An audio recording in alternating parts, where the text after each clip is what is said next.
This is Kavita Chibber, and it is my pleasure to welcome back one of my favorite artists on the music scene on the April edition of my webcast on kavitachibber.com. It has been a long musical road in a young life of 34 years, but the seamless pulsating energy and passion you see in Sonu Nigam on stage, or when you are in a conversation with him, stems from the core of a man always wanting to go beyond the possible and to constantly reinvent himself. It is obvious from the love with which he speaks of his new album that Classically Mild is a major milestone in more ways than one for this artist who is self-taught to a large degree and has never undertaken rigorous years of training in classical music like many other stalwarts. It's his willingness to extend himself beyond what comes comfortably that keeps master musicians like him a cut above the rest. In an exclusive interview, Sonu Nigam talks about why this album is the one that has moved him so deeply and why he will proudly remember this project as long as he lives. Our conversation began by my mentioning to Sonu that being in one's early 30s, doing very well on a global scale, and in Bollywood, and whatever songs one chose to sing would have been good enough for any other artist. So what made him come up with this unusual album at this time, when another Divana or a Kismet would have been a safe bet and a short hit? Why venture into the unknown? I think the only answer I have for this is my soul was hungry for good work. I was not getting to do what I wanted. I was not getting to give the listeners, something which is worthy. We have been basically on the pretext of blaming it on the audiences that this is what the audience want. We have been churning out very monotonous kind of music in movies and albums also. We haven't really, broken free as a musician should. We have to understand that we cannot follow what Rafi Sahab did or what Lataji did or what a typical indie pop singer is expected to do. We got to understand that Rafi Sahab, when he did what he did, he was the pioneer. When Lataji did what she did, she was a pioneer. So singers of today also, and musicians of today, also need a free hand. They need a free hand. And at that time, there was nothing like a private album. So Rafi Sahab and Lataji did what was available, playback singing for others. Today, there is, it's a free world. It's a much open world. And if we implement our brains, we can surely come up with something which is different, which is catchy, which makes sense, stands out. Instead of just churning out run-of-the-mill kind of products. I mean, if I would have done another Divana or another Kismet or another Bajuria, I'm sure I would have made lots of news again. But as an artist, it wouldn't have given me this satisfaction. This album, I know I'll take with me to my deathbed. Our conversation then turned to the fact that when I had spoken with Sonu last June, I had actually asked him why I hadn't heard anything classical in a private album from him, considering the range of his voice. And he had actually surprised me by saying that he was already in the middle of something exciting with the classical at its core. The song that we had actually talked about at that time was Suna, which has become his big hit. And so my question to him was, how long does an album like this take from the conception to the completion? I think all the album took 2.5 years to take its full form. The first initial hiccups were, what should we do? What kind of road, what kind of path do we follow? So when people used to come to my house and we used to have sittings and things, I used to start, he used to give me composition, I would say no, or I would say yes, and then I would like it, I would store them all, hear them over and over again, and I would think, no, this is not going to work. So initially we thought of coming up with a very authentic, genuine ghazal album, a tough ghazal album. But then I realized, instead of following a genre, let's create our own genre. So Classically Mild now has become a genre by itself because it is neither fusion, nor it's jazz, nor it's neoclassical. It's classical but yet mild. So anybody else coming out with similar stuff will always be called following the Classically Mild genre. So the initial 1 year went in just deciding what genre to follow. And then once revision started happening, I started picking up the songs. We started changing them. Then the stage of programming happened. And that's also a difficult stage because if you can see, the programming is not the run-of-the-mill kind of programming. It has been really, really done beautifully by Santosh Modagar. And then,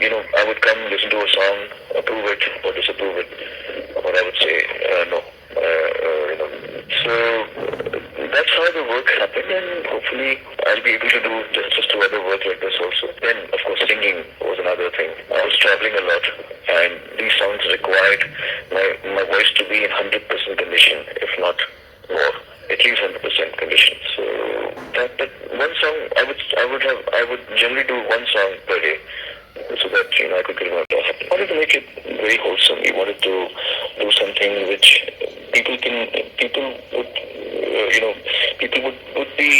would be able to understand that we have not left any stone unturned to give them a quality product, whether it's music, whether it's singing, sound, lyrics, the concept. In fact, even the cover of the album has been appreciated by people. What has been written inside it has been appreciated by the people. The video has been loved by everyone. So, by the grace of God, as I always say, results are not in my hands, but giving my best and maintaining the quality is in my hands.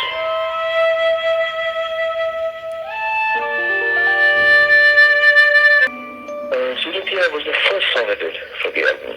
I wanted to start off with a melodious number with lots of soul into it. And till today, it is, I think, one of the most talked about song of this album. A lot of people have told me that their favorite song is Suratia. And I sang the song in 20 minutes, I remember. The rest of the songs took time because I was working on the intricacies and how to variate and what kind of harkat can be taken to make a certain line look beautiful. But Suratia was the fastest sung song.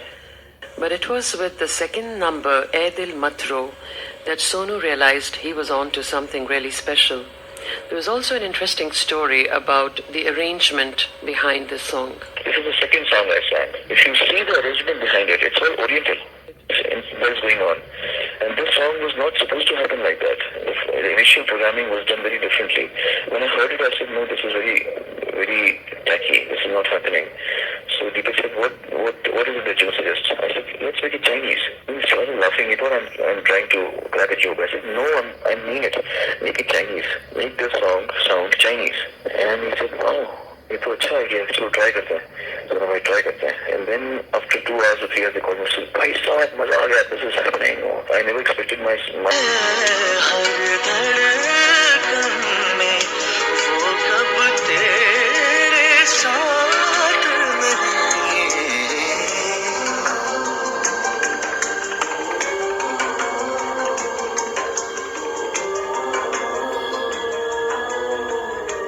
and this is the song we actually really held each other. I still remember me, Pramod Chandorkar, the engineer, Ajay Chingan, the assistant Deepak Pandit, composer. We all held each other from our shoulders and hugged each other and wept like babies. This is the song I remember still. Because it was the second song and this is when we realized, oh God, this is a different road. This is something else that's happening. Because when I did Suratia Matwari, the first song when I did, I was happy, oh God, I'm doing a good job. But when everything happened, it really occurred to me that I'm in the midst of something which is going to be remembered by musicians of all generations later on. I know that for sure. And this is when it struck me. And this is when I realized, oh God, how beautiful positivity is. All the people around me were positive, and I had actually induced positivity in them also. And we did this work with so much of goodwill and so much of good feeling that I knew that now is the time that we have to be cautious and try to do the rest of the songs even better than this one. So this is the song I remember when we really howled and cried. Another very beautiful song on the album is Sochta Hu Main, which has beautiful lyrics and this lovely fusion of jazz, blues and Indian instruments. Questions about life, relationships and emotions make you think, and the melody just adds to the timelessness to the questions asked.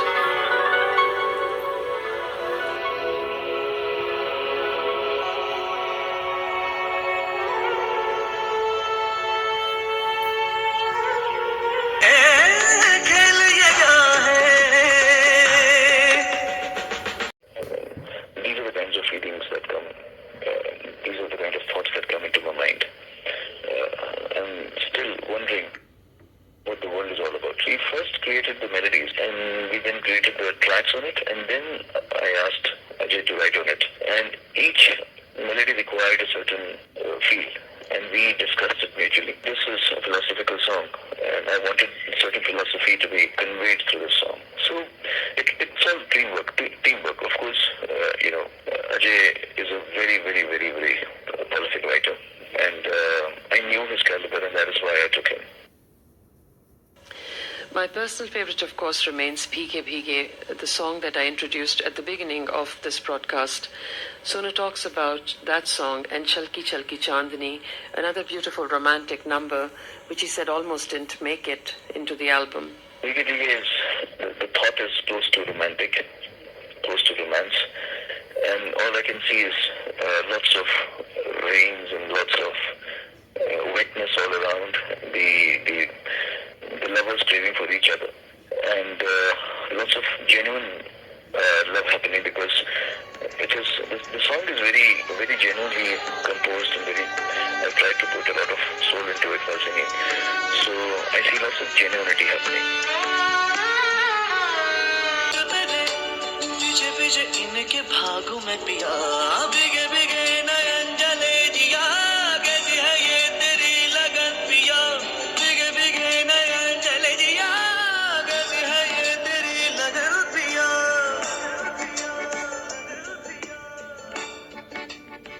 Chalki Chalki Chandni is sheer romance, and I had told Deepak that probably I might not keep this song because it's getting a bit too filmy. And so he said, no, trust me, it's going to be very nice. I said, okay, and I'm going to make it nice also. So I added a lot of classical harkat matki into it so that it doesn't sound filmy, because this was the only song which I thought was a bit filmy composition.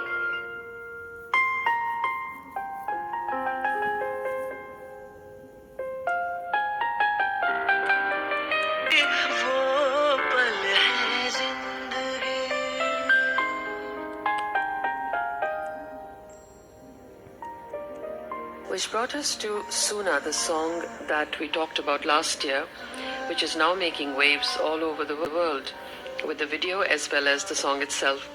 Sonu made it sound very easy in the way he has rendered this, but he said it was really one of the tough ones for him to sing. This is a difficult song for me. I mean, it would be difficult for a professional classical singer, because I've never been, I'm a singer, and my ex has always been expression, and I've loved classical, but I've never learned classical the way a classical musician should be taught. But since I study my music myself, and I'm a self-taught singer, I'm inclined to classical music, and Suna is my tribute to the classical music that I could not learn. And I tried to work hard for this song, of course. This is not an easy song for me to sing always. I have to stand up on my feet and do about half an hour of warm-up and then sing this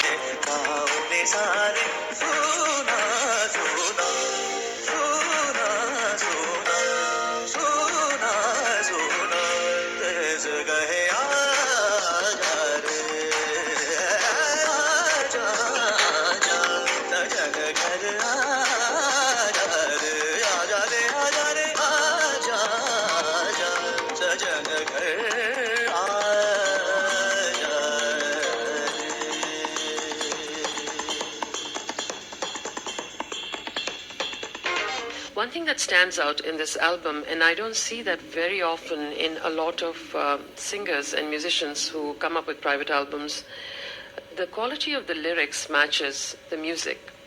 And I think Classically Mild is one of those albums where it's a perfect blend of excellent lyrics, great arrangements, and beautiful music. Perhaps one of the most touching songs in the album is Dhanya Dhanya, which is dedicated to womankind.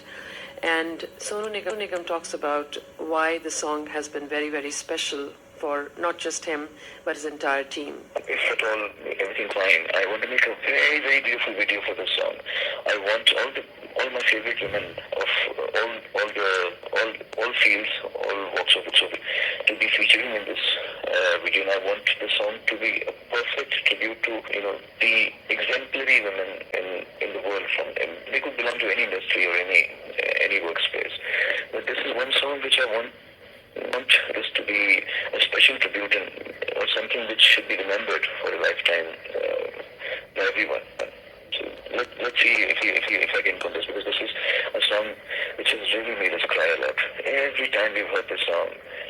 way, this album was like that. We would sing the song and then all of us would cry. And then we would sing another song and then all of us would cry. And then anyone else will come and listen to this album and every song they will cry. But the most cried song is Kavita Chibber. This is the song which people have really howled after listening to. All you remember is, from a man's perspective, when I hear the song, and when I see Ajay Chingan crying, when I see Deepak Pandit crying, Pramod Chandrakar, the engineer crying, and my friends hearing the song when they cry, I know all of us are thinking of our mothers, all of us are thinking of all our girlfriends in the past, all of us are thinking of our sisters, all are thinking of our wives, all of us are thinking of our daughters. It's crazy. This song gives you a different image of womankind. And I don't know. I've heard lots of. It's not just because this is my own song. I've heard lots of tribute to women songs in the past, which come on television. Or there's no comparison. This is one of the finest work I feel. I'm talking as an audience now because although this has been made by me, but that doesn't mean that I would praise it like this. But I think this song has some other impact. Even today when I hear it, I cry. It is so beautiful. Something is very strange about this song. I cry every time I think about this song.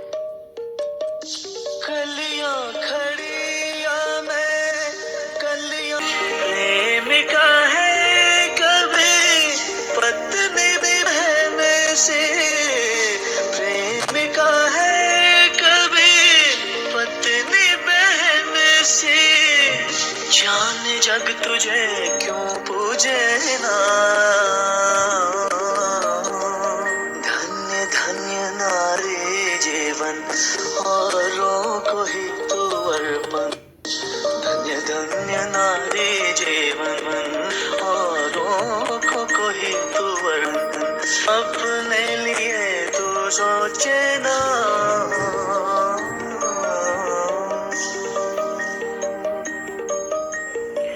I asked Sonu if he was surprised at how well this album had done and whether it was going to be tough now to top this effort. I sent 5 radio stations, major radio stations of Bombay, a letter of thanks and booking, telling them that thank you very much for not playing classically in my album the radio station, because since you're not playing it, my album is selling. Because when the album is not heard, when the sounds are not heard and people are anxious to know what the songs are like, they go and buy it. And with the help of these radio stations, the sales of this album has really consistently been soaring high. And the music company is elated, and HMV, by the way, is not like T-Series. T-Series can make 6-7 videos, but HMV is a bit more conservative company. But and for an album like this, which is classically inclined, it's a shocker for everyone when HMV comes up to me and says that after the first video we have to make 2 more videos at least. I know I will not do the same kind of stuff after this. You see, the problem is when you want to repeat yourself. I won't repeat myself. I'll do something else. I'll do something different. I'll do something crazier. I'll do some other amalgamation. I'll do some conceptually something different, because I don't want to follow myself. Let people follow me. It's better I make a milestone and then let other people try to cross it, and then I set up another milestone. This is what I want to do. So I'm not really afraid, or I'm not really apprehensive about what is going to happen later on. I know I'll give my best in all that I do, and my other work will not be comparable to this one. Sonu has been quite busy after Classically Mild with several projects that are in hand. One of them, a rocking Punjabi single that is written, composed by the singer himself. I asked him to share some thoughts about that so we could celebrate Baisakhi with him, which is this month, and this is what he had to say. This is a different attempt altogether. After classical, I didn't want to forget that I'm a young boy and I'm still expected to give trendy music also. So I came out with this idea of I want Punjabi please. After I used to see those Punjabi people sitting in my shows, even if there were 3 Punjabis or 2 Punjabis and the rest of them are like Gujaratis or South Indians, the 2 Punjabis will expect me to sing Punjabi songs. They will scream, oh Sonu ji, Punjabi lagao, Punjabi gana, oh Bhangra lagao, Bhangra. They would do this. So ये गाना उनको tribute है. All the people who have asked me for Punjabi songs, and then I've obviously, because thankfully I've sung lots of Punjabi numbers and films also, and Dil Mangta Hai, Punjabi kind of songs. So I should do that, but this one is a great tribute to them. The song goes like, DJ Paji, switch the song, I want Punjabi please. This is like a Punjabi asking the DJs to change the song, switch the song, not switch the song, it's switch the song. I want the Punjabi, please. Big FM's very high official, Tarun Katyal, called me up and he said, he knows I make music and he knew I used to make concepts, and he said, do you have something which is really then which is infallible? I said, of course. He said, let's come up with a single. I said, okay, no problem. And I made the song, I composed it, I wrote it down, and the various flights I took those days during my shows. And then I programmed the song, and the song is so wicked. Everybody who hears it, they start dancing and jumping. So now there's a huge campaign happening. People are called by Big FM people. They're supposed to give the auditions, and good singers are coming, and funny singers are coming too. So it's taking a very beautiful shape, and very soon you'll be able to see the video of the song also. We haven't shot it as yet, but I'll shoot it once I come back from South Africa.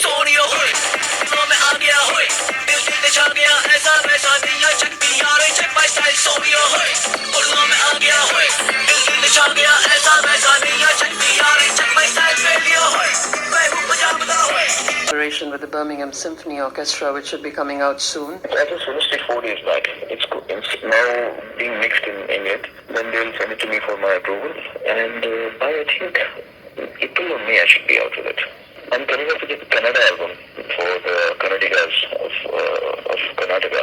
Because lately my Kannada songs have become rage in Karnataka, and this is my thanksgiving to them. So in the next 2 months you'll be able to hear my Kannada album. He is a student of music and also a master musician. So my final question to Sonu Nigam was, what has he learnt in this dual journey that he would like to pass on to his fans and other aspiring musicians? You never learn everything. That's what I want to tell them. You never learn everything. So you've got to keep learning, and that's the basic funda of life, I would say. You will be dead man if you don't learn. The day you stop learning, you are dead man. So whether it's music, whether it's life, whether it's any other profession, any other art form, one must know that you can never say that you know everything, because times keep changing, music evolves, people's ideologies change, people's preferences change, people want changes, and they don't want you to be, following what you've been doing for so long. So the moment you stop changing, you become non-existent. So you got to learn, update yourself. That is the only key to success, and that's what I can suggest for the new people. This is Kavita Chibber thanking Sonu Nigam for taking the time to talk to me in spite of a very hectic schedule when he was on the eve of leaving for a tour to South Africa.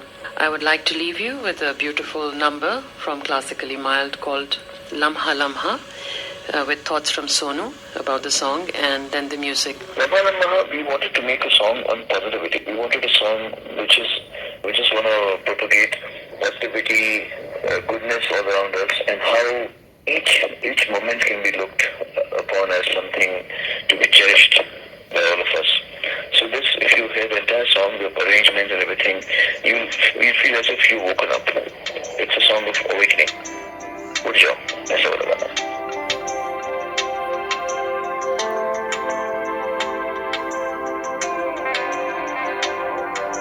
लम्हा लम्हा ये बोले मैं जीवन हूँ, ओ भोले खुल के जी ले